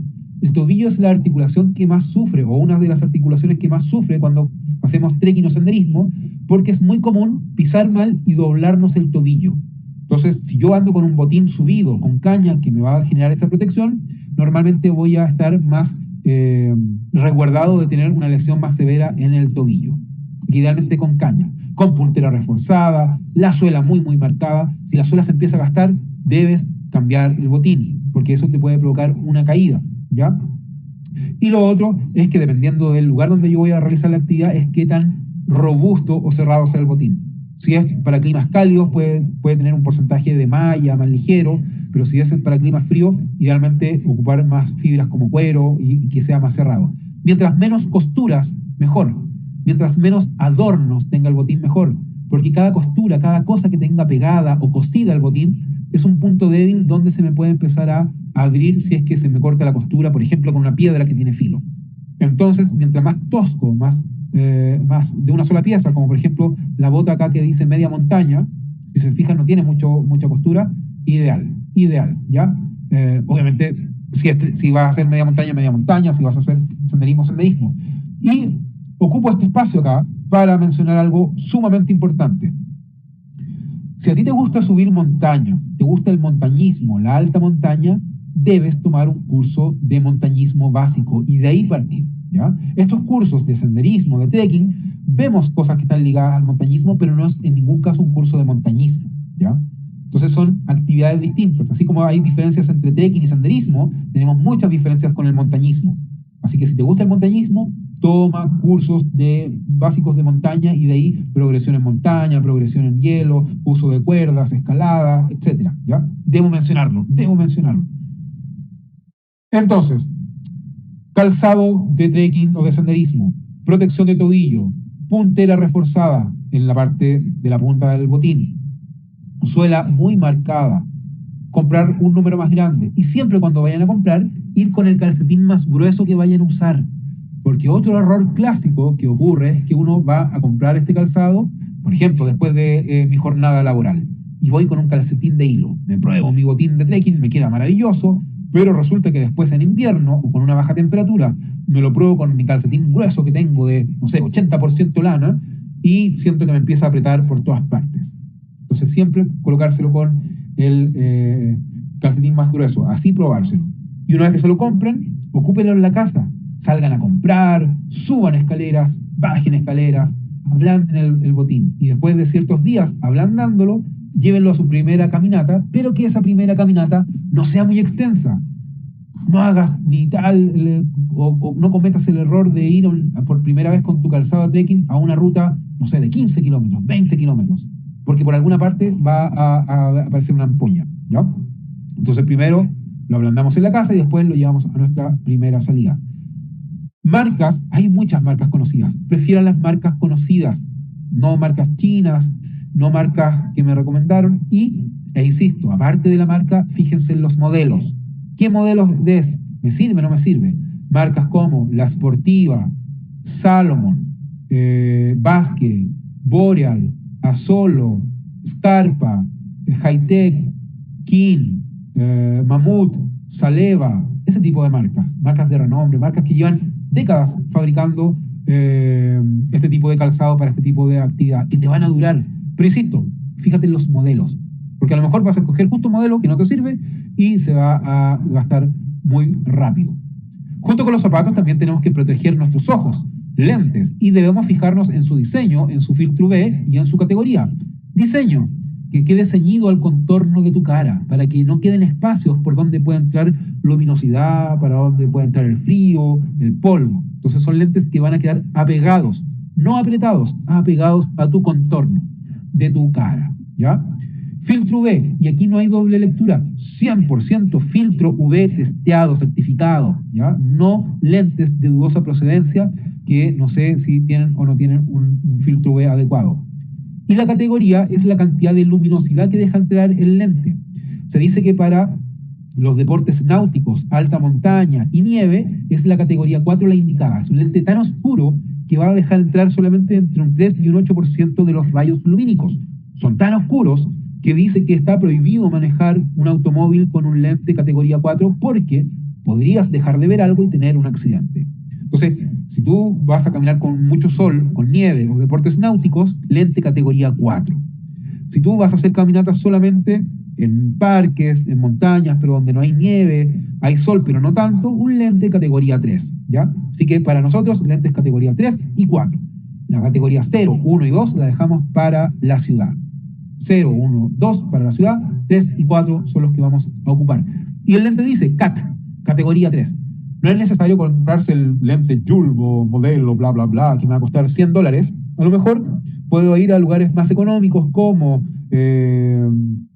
Decathlon, por ejemplo, y que ahí podemos encontrar unos buenos lentes quizás por $20. Y lentes categoría 3, categoría 4, que están diseñados para eso. A un costo menor, obviamente no vamos a exigir a una empresa que vende productos de menor costo que tenga las mismas prestaciones que una empresa que vende productos de alto costo, testeados con más tecnología, pero estos productos de gama intermedia nos van a servir muy, muy bien, ¿ok? Entonces, darles énfasis a la vestimenta, al calzado, a los lentes, y tenemos que ver qué vamos a llevar en nuestra mochila. En esta clase vamos a ver qué cosas llevar en nuestra mochila para las salidas por el día. En la clase número 2 vamos a ver todo lo que tiene que ver con campamento. Entonces, ¿qué llevar en la mochila? Elementos de emergencia y cómo planificar tu salida por el día. Primero, en la mochila siempre tiene que ir agua suficiente para el desarrollo de toda la actividad. En la clase número 3 vamos a darle espacio para hablar del agua, los electrolitos, cuánta agua tomar antes, durante, después. Entonces no me voy a detener en eso, solo debo decir que en la mochila debe ir agua suficiente y en un recipiente que no se vaya a dar vuelta, no vaya a gotear, no se vaya a romper. Porque si se te rompe, se te moja la mochila y pierdes el agua, te vas a poner en riesgo.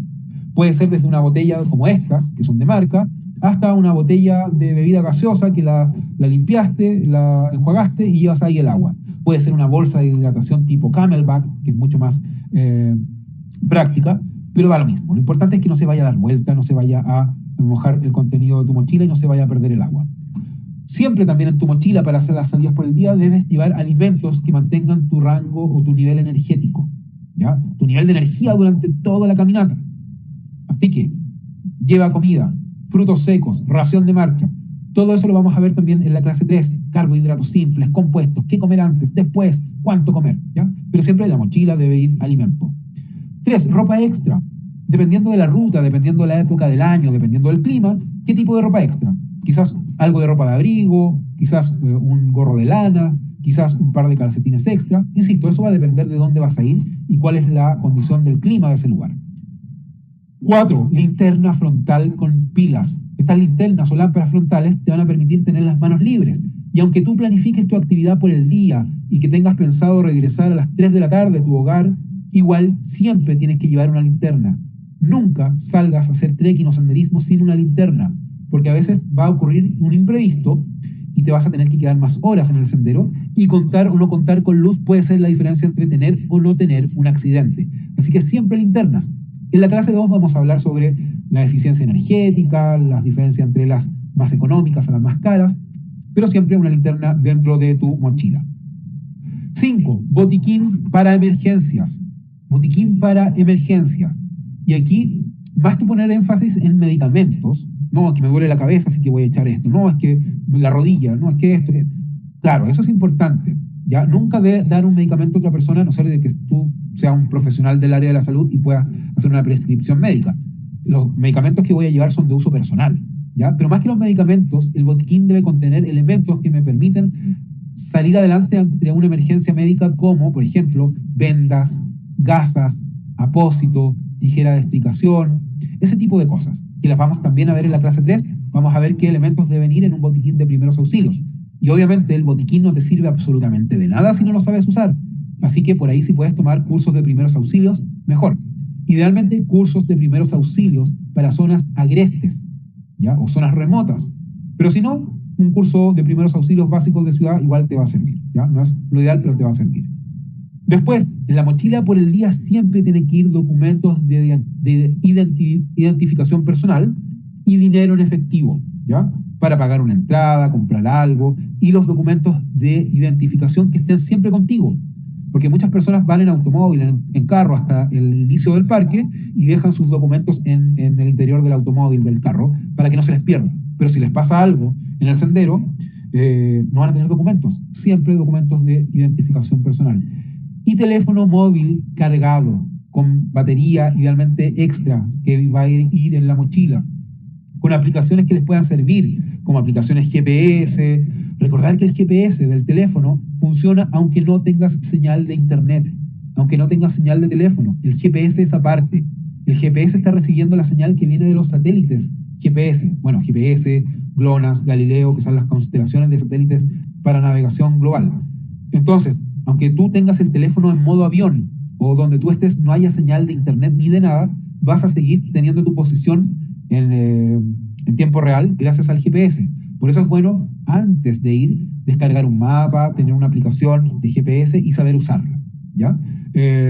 Aplicaciones que te van a ayudar, por ejemplo, a hacer un nudo, o aplicaciones que te van a ayudar a técnicas de primeros auxilios. Aplicaciones que nos van a servir en caso de emergencia. Recordar que el objetivo principal de nuestras actividades es volver a casa sanos y salvos. Y si en mi teléfono puedo tener aplicaciones que me van a ayudar a cumplir ese objetivo, bienvenido sea, ¿ya? Todo esto, entonces, siempre aunque sea una salida breve de media jornada, agua, comida, ropa extra, linterna, botiquín, documentos de identificación personal y teléfono móvil cargado. A esto yo le sumaría elementos de emergencia. Elementos de emergencia que deben ir en tu mochila o no en tu mochila. Por ejemplo, el silbato. El silbato de emergencia no va en la mochila. El silbato de emergencia va en un lugar de fácil acceso, colgado al cuello, en un bolsillo, enganchado en un tirante de la mochila, pero no va guardado porque si pasa algo, no puedo perder tiempo en estar sacando la mochila, abriendo, buscando, no. Muy, muy a la mano. El silbato tiene la ventaja que se escucha más lejos que un grito. Entonces, si ocurre un accidente y tú quedas imposibilitado de moverte y estás gritando ¡auxilio! ¡Ayuda! Eso se va a escuchar más despacio que el sonido de un silbato, ¿ya? Pero para eso tiene que ser un silbato diseñado para esto.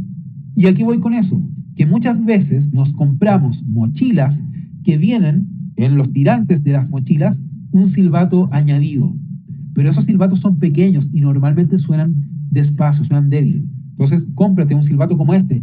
E idealmente el silbato de un color fuerte, por si se te cae, que sea fácil encontrarlo en el piso. Idealmente un silbato plástico, no metálico. ¿Por qué? Pues se preguntarán ustedes.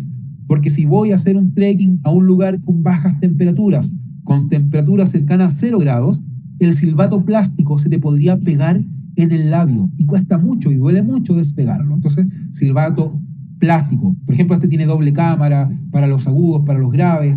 Y este tipo de silbato lo puedes comprar por AliExpress y cuesta menos de $1. Así que no hay razón para no llevarlo. Otro elemento de emergencia es un elemento para poder encender un fuego, una fogata. Pero solamente un fuego, una fogata para casos de emergencia. Como vamos a ver en la clase 5, en la clase sobre no deje rastro, los incendios forestales son el principal impacto que está dañando nuestra naturaleza hoy en día. Entonces, idealmente las fogatas dejarlas solo para casos de emergencia. Pero si yo necesito encender una fogata, debo contar con un implemento como este, un pedernal, un sacachispa, porque muchas veces los encendedores no van a funcionar. Pero si yo me compro un pedernal, debo aprender a usarlo. Vean algún video cómo se ocupa, porque primero hay que raspar las virutas que caigan encima de la yesca que voy a encender y luego sacar la chispa. Bueno, practiquen. Un error clásico que comete la gente es que se compra elementos de seguridad y que no saben usarlos. Y cuando llega el momento de usarlos, ahí se dan cuenta de que fue un error. Tenían que haber practicado antes en sus casas.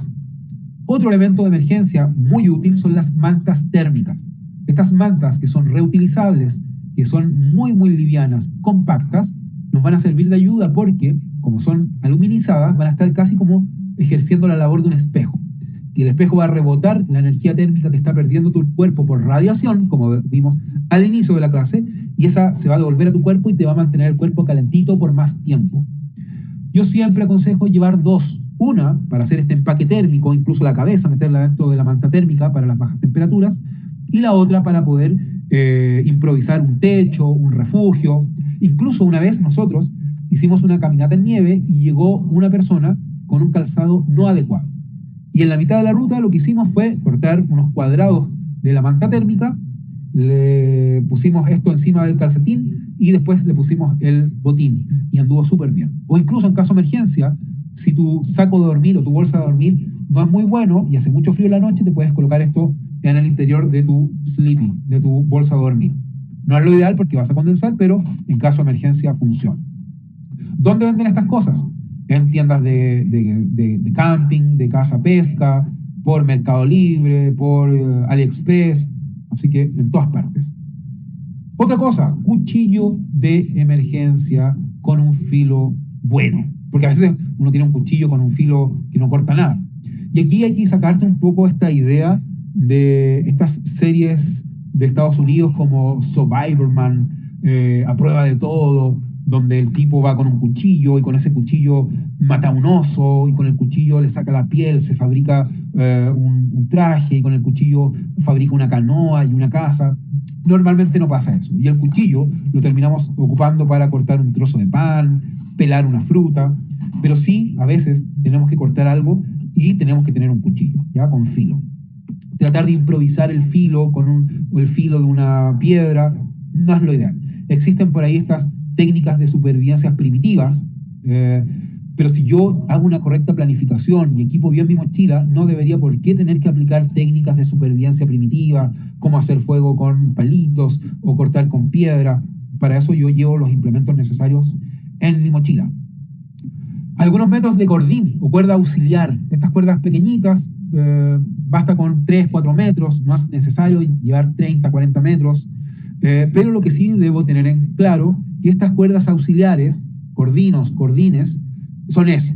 No están diseñadas para hacer un rappel o un descenso en cuerda por una ladera, no están diseñadas para escalar, están diseñadas para cumplir funciones auxiliares. Y por eso, y con esto digo esto, porque muchas veces la gente se compra elementos, se compra cosas y las ocupa para otra finalidad, ¿ya? Entonces es importante que cada cosa está diseñada para cumplir una función y yo debo ocuparla para eso, no ponerme a improvisar técnicas para las cuales esto no está diseñado. Entonces las cuerdas auxiliares son eso y que nos van a permitir, por ejemplo, que se me rompió la mochila, puedo fabricar una amarra con mi par de metros de cordín. Alguien sufrió una caída y debo tratar de hacer entablillar una articulación para fijarla, puedo ocupar quizás unos metros de esto. Insisto, solo para eso. Mapa y brújula solo si lo sabes ocupar.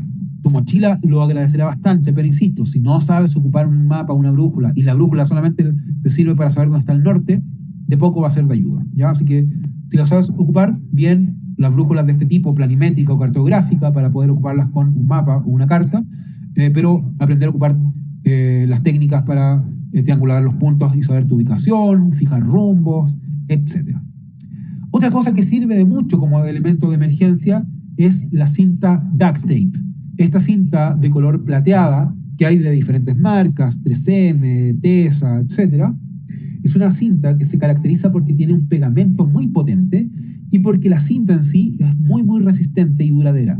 Entonces con un poco de esta cinta duct tape podemos parchar un zapato que se nos despegó, podemos parchar el techo de nuestra carpa o de nuestra tienda de campaña que se rompió, podemos pegar algún piquete, por ejemplo en la fotografía que les mostré del volcán Planchón, hace un rato cuando estábamos viendo las cuevas de hielo, las cuevas de nieve, yo aparezco ahí con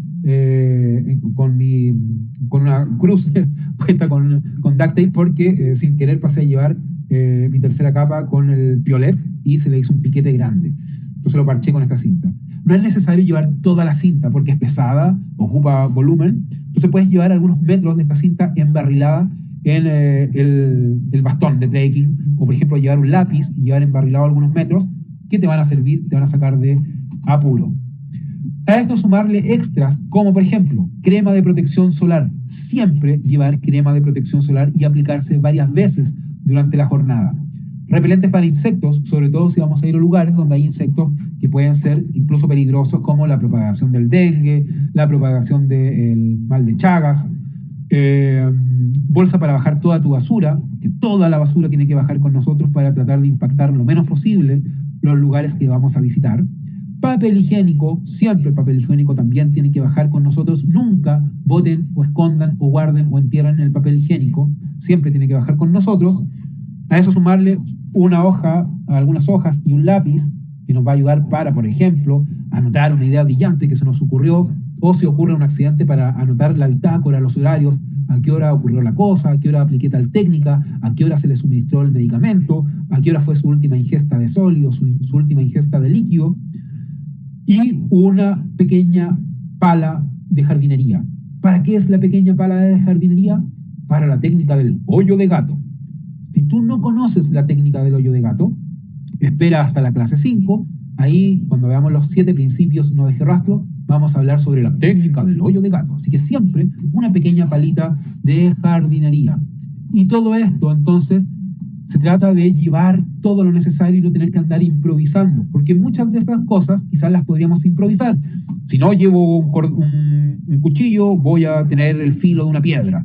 Si no tengo cuerda, voy a hacer la trenza de las hojas de una palmera y voy a tener unos trozos de cuerda. Si no tengo pedernal, voy a hacer fuego con palitos. No improvisar. ¿ya? Llevar las cosas necesarias.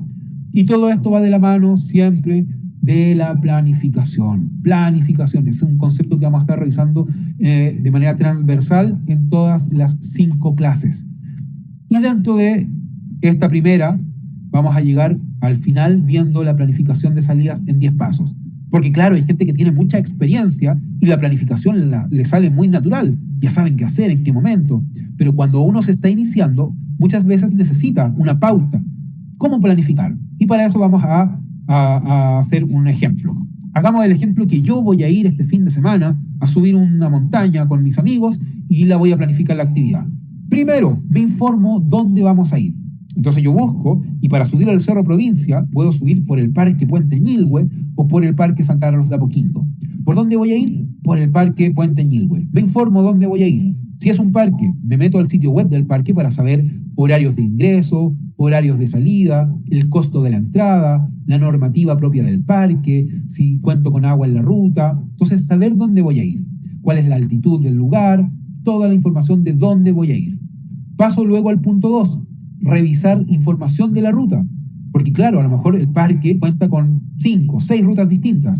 ¿Cuál voy a usar yo? La que sube al Cerro Provincia. Entonces, ¿qué detalles debo revisar de la ruta?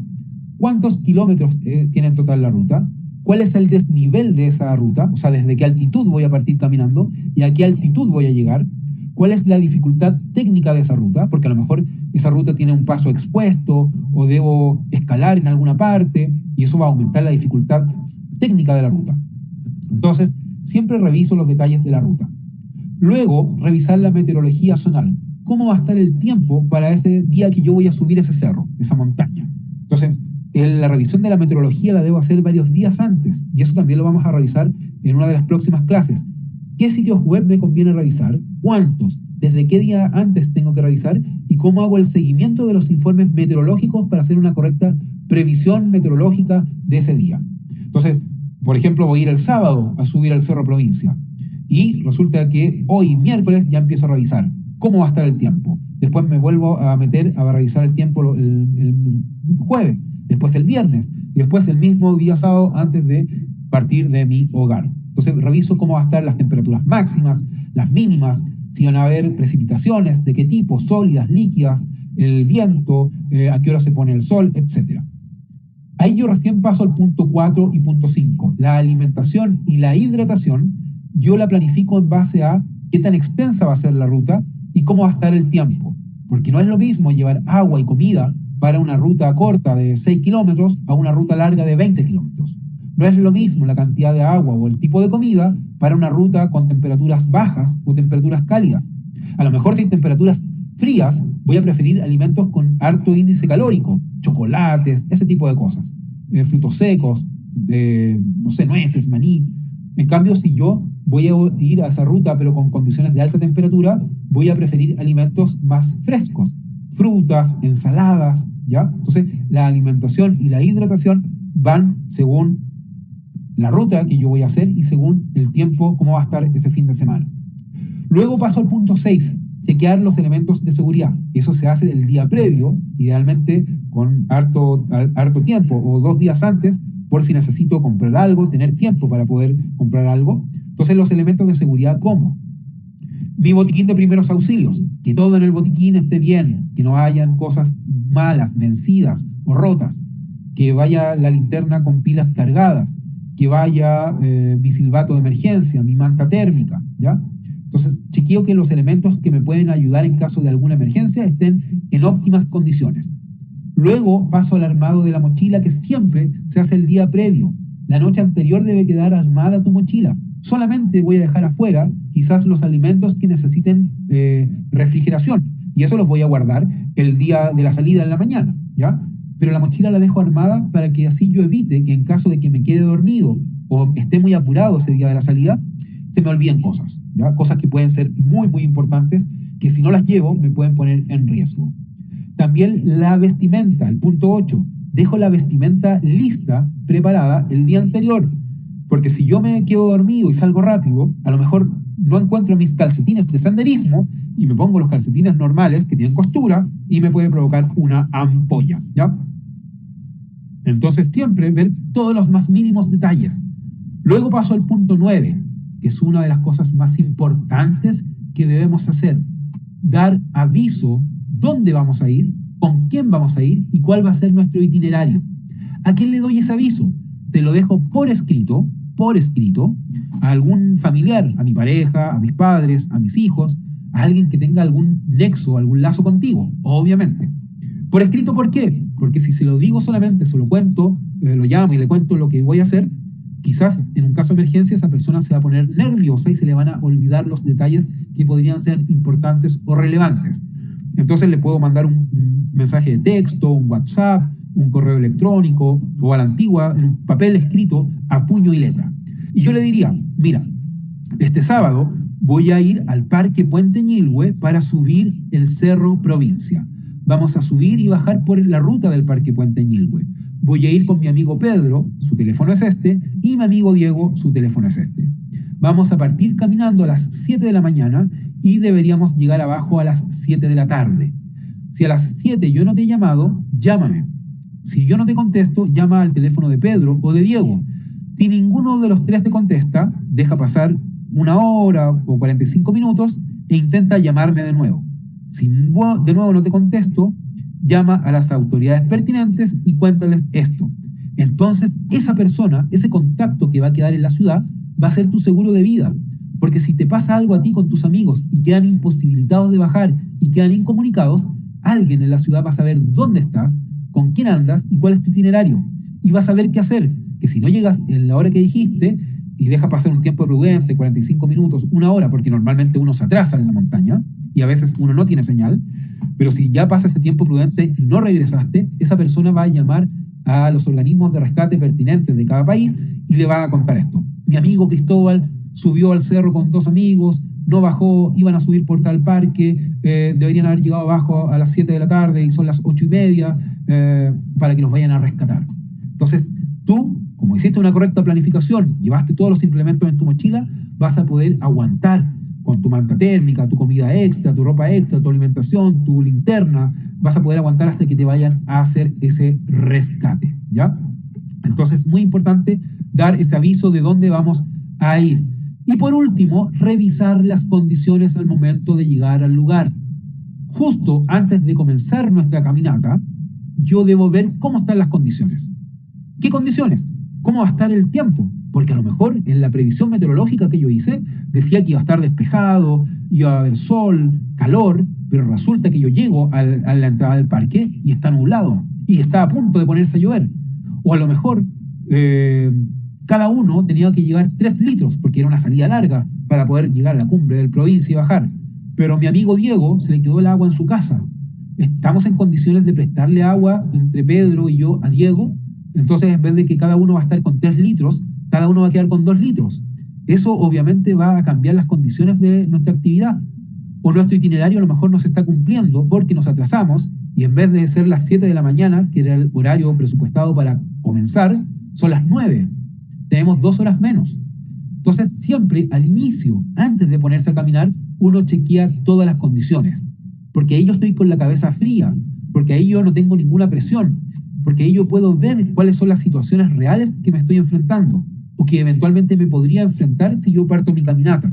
Y puedo tomar decisiones más pensadas, más en frío. Como por ejemplo, yo le digo a mis amigos, ¿saben qué? Las condiciones no son las óptimas para intentar la cumbre del Cerro Provincia porque vamos atrasados, porque está muy nublado, porque vamos a subir con menos agua. Y lo que podemos hacer es que nos vamos a dar un tiempo límite, por ejemplo, la 1 de la tarde, y vamos a subir hasta donde lleguemos a la 1. La 1 paramos, almorzamos y bajamos con calma para no correr riesgos innecesarios, pensando en este objetivo primario que era volver a casa sanos y salvos. Entonces, siempre al inicio de la caminata, yo chequeo las condiciones y trato de tener una visión más amplia. Y acostúmbrense a preguntarle a sus amigos, o si van en grupos, hacer las preguntas al grupo a las personas para saber cómo vienen. Porque muchas veces las personas no te van a contar sus problemas. No te van a decir, en vez de traer 3 litros, traje solo 1, me equivoqué. O no te van a decir, anoche me fui a una fiesta y en vez de dormir 6 horas, dormí solamente 2 y estoy con alcohol en el cuerpo. Entonces es uno el que tiene que preguntar. Chiquillos, amigos, amigas, ¿vienen bien? ¿Tomaron desayuno? vienen con todos los implementos necesarios, todos vienen con los 3 litros que pedimos para el día de hoy, alguien viene un poco enfermo, a alguien le pasa algo, alguien tuvo, no sé, una ruptura amorosa el día anterior, porque de esa manera ahí la gente te va a contar. Insisto, muchas veces nos guardamos información que puede ser valiosa, puede ser relevante para el desarrollo de la actividad, porque a lo mejor alguien va a levantar la mano y te va a decir, ¿sabes qué? Yo me siento un poco agripado y creo que tengo un poco de fiebre, pero estoy en condiciones de caminar. Entonces tú, o la persona que está a cargo de la actividad, el guía, el líder, va a decir, bueno, vamos a estar pendientes de esta persona porque a lo mejor tiene problemas, ¿ya? Entonces, siempre hacer las preguntas pertinentes al inicio de la actividad. O una pregunta que es muy útil, sobre todo cuando el grupo no se conoce. Preguntar antes de partir, ¿dentro del grupo hay alguien, algún profesional del área de la salud, algún médico, enfermera, TENS, o alguien tiene entrenamiento o conocimientos en primeros auxilios? Porque así vamos a saber, antes de ponernos a caminar, con qué material humano contamos, ¿ya? Entonces, aparte de presentar, de decir el nombre, su edad, lo que les gusta comer, saber quiénes son las personas que tienen más experiencia, quiénes ya a lo mejor han ido a esa ruta. Y es muy importante entender que cuando salgo a hacer trekking y senderismo, nunca debo ir solo, siempre acompañado, nunca solo. Y el número ideal es de 3 hacia arriba, porque si le pasa algo a alguien, otro se puede quedar cuidando y prestando los primeros auxilios, y el tercero va a pedir ayuda. Entonces, por eso siempre se suele decir que el número ideal para hacer trekking y senderismo es 3 como mínimo, ¿ya? Nunca salgan solos. Esa es la primera regla de oro de este curso. Nunca salgan solos. De 3 como mínimo hacia arriba. Y lo otro importante a tener en cuenta es que si salgo en grupo, es porque en grupo voy a estar más protegido. Si le pasa algo a alguien del grupo, el grupo va a saber cómo resolver la problemática, porque somos hartos. Pero eso solo aplica si yo sé que como grupo voy a estar protegido. ¿Y cómo sé eso? Es caminando como grupo, es actuando como grupo. Porque muchas veces sucede que la gente se pone de acuerdo en ir a una ruta y no se conocen y el grupo llega solamente hasta ahí. Porque después comienza la caminata y cada uno comienza a su ritmo, los más lentos quedan atrás, los más rápidos van a su ritmo y eso no funciona. Eso no es un grupo de trekking, no es un grupo de montaña, no es un grupo de senderismo. El grupo debe caminar a la misma velocidad. La velocidad de un grupo es igual a la velocidad de la persona más lenta. Lo voy a repetir porque ya llevamos 2 horas de clase y ya hasta ahora las neuronas ya no captan tanto como al principio. La velocidad de un grupo es igual a la velocidad de la persona más lenta. Al más lento yo no le puedo pedir que vaya más rápido porque él ya va al tope de sus condiciones. Pero sí, yo al más rápido le puedo pedir que vaya más lento. La velocidad del grupo es igual a la velocidad de la persona más lenta. Y lo otro, la fortaleza de un grupo es igual a la debilidad máxima de una persona. ¿Cómo así? Es como el ejemplo de las cadenas. Una cadena es tan fuerte como el eslabón más débil. Si una persona no tiene capacidad técnica ni capacidad física para esa ruta, el grupo va a verse limitado a las condiciones de esa persona. Con eso también es importante saber a qué rutas voy. Nunca, y este ya es la última frase de la clase del día de hoy, nunca sobreestimar tus capacidades ni subestimar la dificultad de una ruta.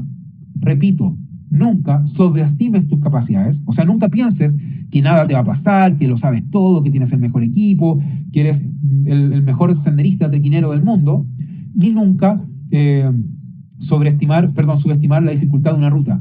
No pensar que hay rutas fáciles, no pensar que una ruta es sencilla y que yo la tengo asegurada. No hay rutas sencillas, porque depende de la persona. A lo mejor para mí es sencilla, pero si pongo en esa ruta a caminar a mi mamá la va a encontrar muy difícil. Así que no pensar que hay rutas sencillas. Ojo con las recomendaciones que reciben o que dan a través de grupos de redes sociales, en especial los grupos de Facebook, porque muchas veces gente pregunta, hoy me gustaría hacer una ruta fácil, ¿qué ruta me recomiendan? Y aparecen unos personajes dando unas respuestas, anda a subir el volcán no sé cuánto, o sube tal, unas cosas súper difíciles, a lo mejor para ellos son fáciles. Entonces primero siempre uno debe preguntar, ¿cuál es tu capacidad? ¿Tienes experiencia? ¿Haces deportes constantemente? Y en base a eso uno le da una sugerencia, pero nunca subestimar la dificultad de una ruta ni sobreestimar tus capacidades. Nunca salgas solo y siempre actúa bien como grupo. Como grupo subimos, como grupo bajamos, cohesionados, para que así podamos ayudarnos. De otra manera, el grupo no sirve de nada, es como caminar solo y nunca, pero nunca se deja solo a nadie en la ruta. Si alguien va muy cansado y debe quedar porque ya no da más, debemos dejar a alguien con esa persona, o que el grupo llegue hasta ahí y vamos otro día. El sendero va a estar ahí durante mucho tiempo más.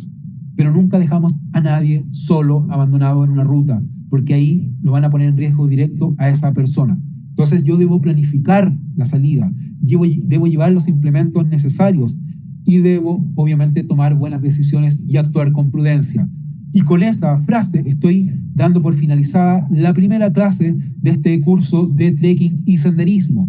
Si tienen dudas, mándenlas al correo y espero que las clases que vienen sean tan provechosas, que puedan aprender cosas y que al finalizar de la clase digan, wow, qué buena inversión hice con este curso de trekking y senderismo. Así que me despido, que estén muy bien y pongo la música de finalización y nos vemos en la clase número 2. Adiós.